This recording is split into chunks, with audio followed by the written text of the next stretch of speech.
May 2020 Planetary Transits for Aries and Aries Rising.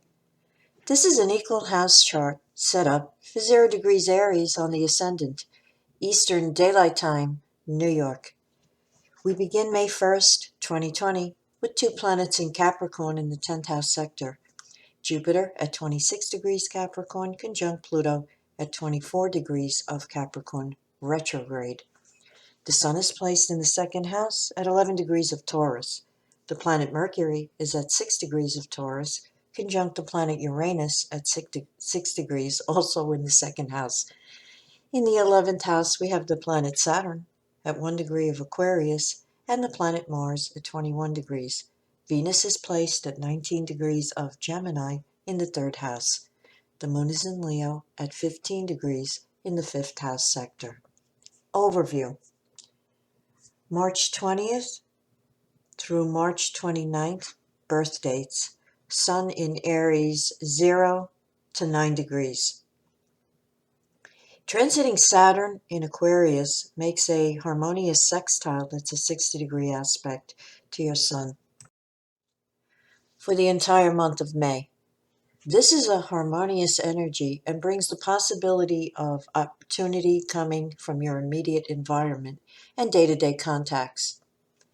March 20th to March 26th birthdays have their sidereal Sun placement being impacted by energetic Mars in conjunction and exciting Uranus in sextile, both very productive, stimulating, high-spirited energies. For those astrology students out there, remember, I'm talking about the sidereal Sun placement in part 2. All right. March 30th through April 8th, birth dates, the Sun in Aries at 10 degrees to 19 degrees. March 31st through April 4th birthdays have transiting Neptune impacting their sidereal Sun placement by conjunction at exactitude all of 2020. As with all transits, you may experience the positive side, the challenging side, or a mixture of the two.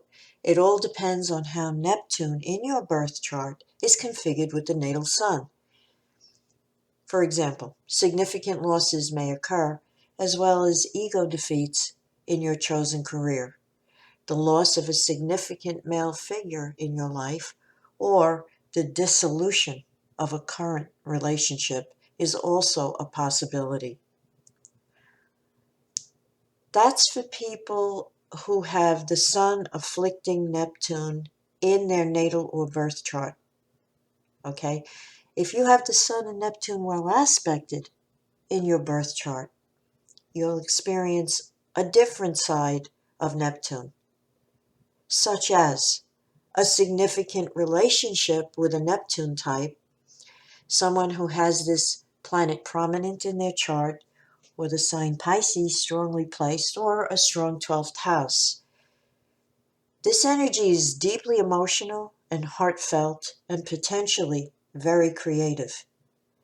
If you draw in a relationship under this energy, it's apt to be very, very romantic and very spiritual. By that I mean a sense of soul union.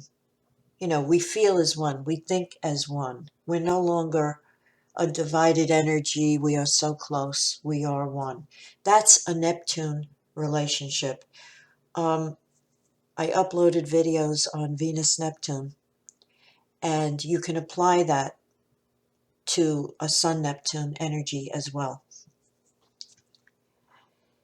This energy is also profoundly spiritual, okay?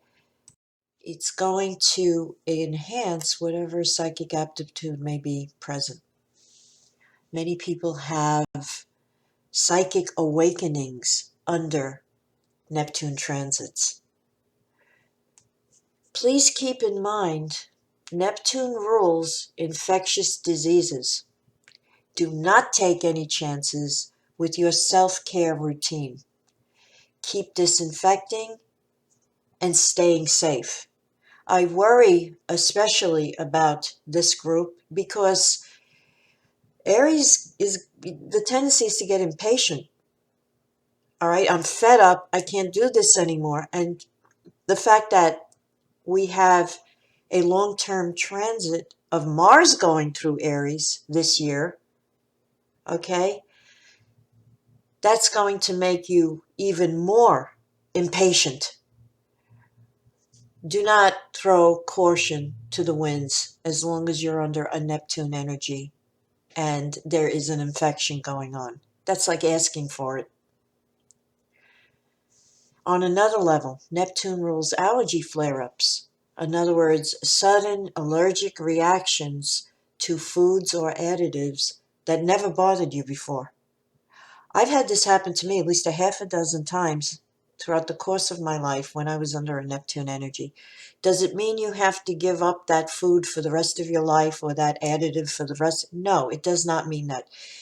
Usually when the planet passes out of orb, you can reintroduce whatever caused the allergic reaction, and it's not going to have any negative impact on you.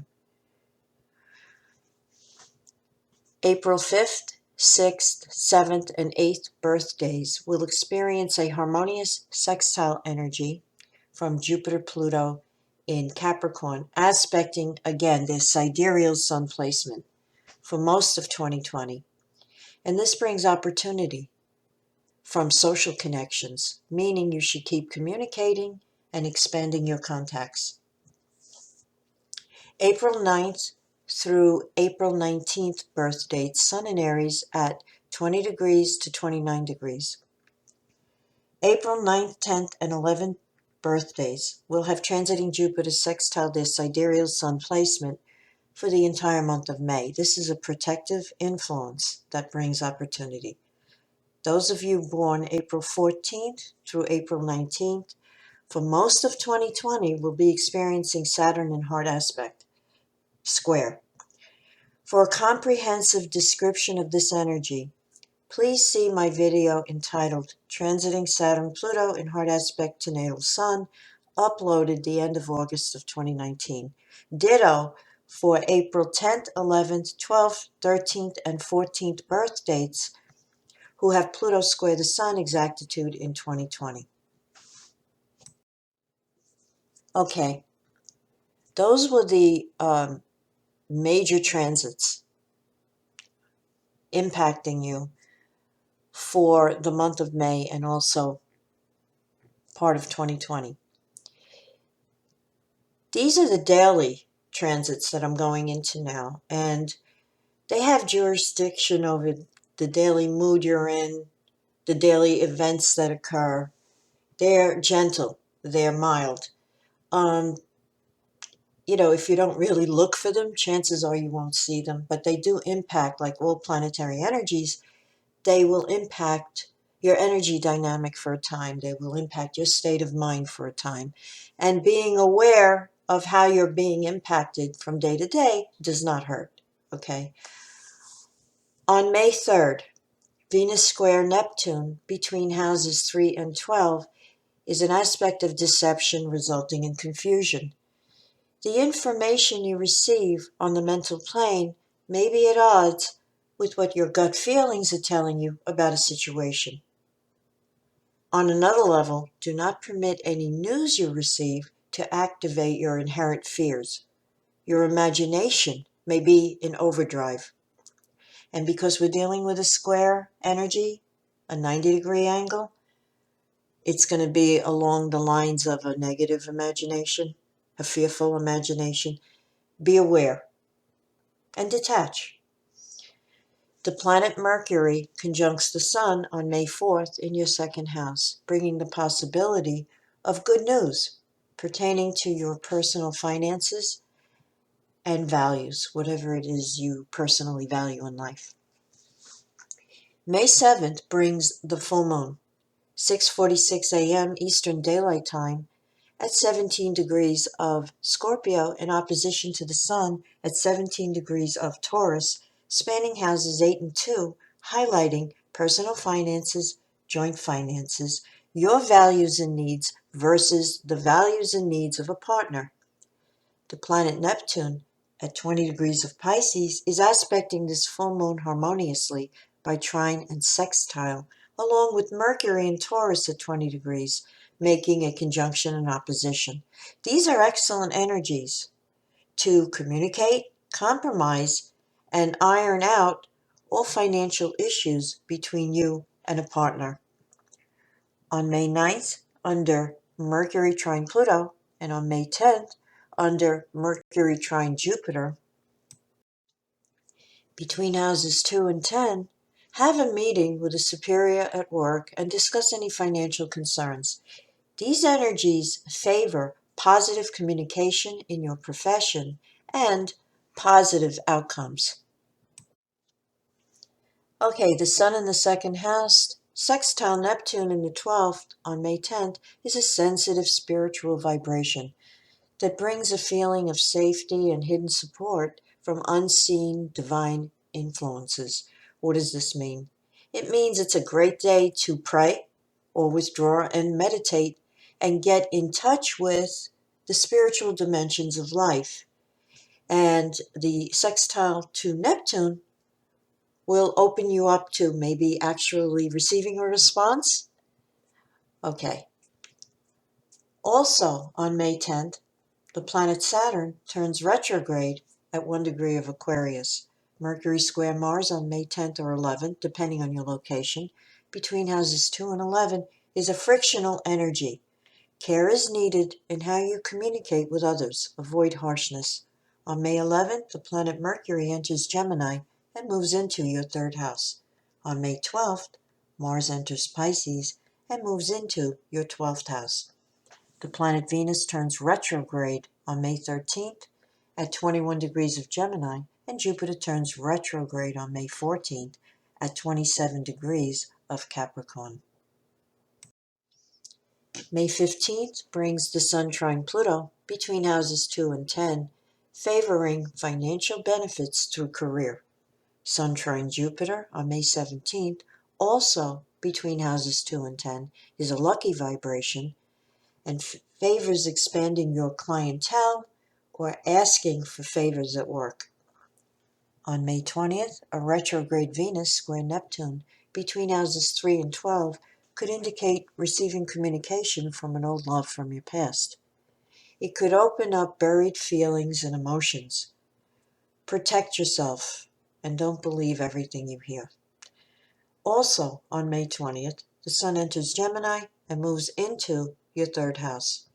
May 22nd brings the new moon, 1:39 p.m. Eastern Daylight Time at 2 degrees of Gemini in the third house, highlighting daily contacts, communication, and relationships with relatives and neighbors over the month ahead. May 22nd is action-packed with 3 aspects that all indicate a focus on communication with friends, daily social contacts, and working with others in group endeavors.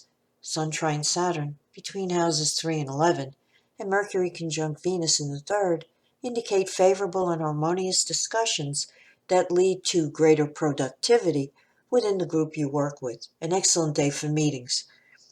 Under Mercury square Neptune, however, some confusion is inevitable, usually due to not having all the facts upon which to base a decision.